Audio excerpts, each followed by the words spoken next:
Bonjour, dans cette vidéo nous allons voir la notion d'appartenance d'un point à une droite, à une demi-droite ou à un segment.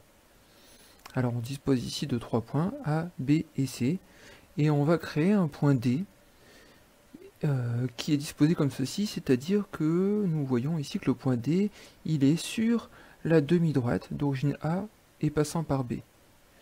Eh bien en mathématiques on ne dira pas qu'il est sur la demi-droite, mais on dira que le point D appartient à cette demi-droite. On voit ici, le point D appartient à la demi-droite d'origine A et passant par B. Alors comme on a vu dans la vidéo précédente, le fait d'écrire tout ça, c'est un petit peu long, et du coup on va inventer une notation. Alors cette notation, c'est un symbole qu'on n'a encore jamais vu auparavant, hein. C'est ce symbole-ci. D appartient à la demi-droite d'origine A et passant par B. Alors ce symbole, je l'ai dit, on l'a jamais vu, mais il ressemble à un symbole qu'on connaît.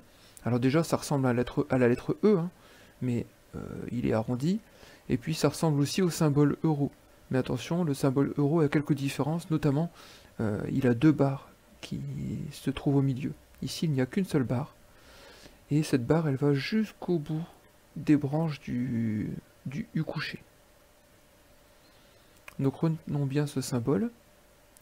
Maintenant, si je regarde le point C, lui, le point C, par rapport à la droite AD, alors la droite AD, je ne l'ai pas tracée entièrement, mais elle existe quand même. Est-ce que le point C appartient à la droite AD? Eh bien non, le point C n'appartient pas à la droite AD. Et puis pour noter de façon plus courte cette phrase-là, eh bien le symbole appartient, on va simplement le barrer. On lit donc ici, le point C n'appartient pas à la droite AD.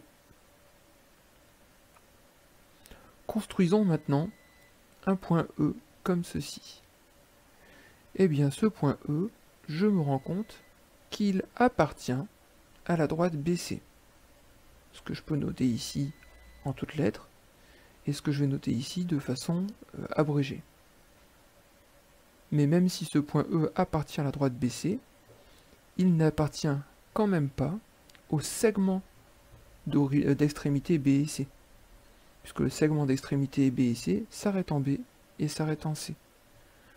Je peux donc dire que le point E n'appartient pas au segment BC, ce que je peux écrire ici, avec les symboles E n'appartient pas au segment BC.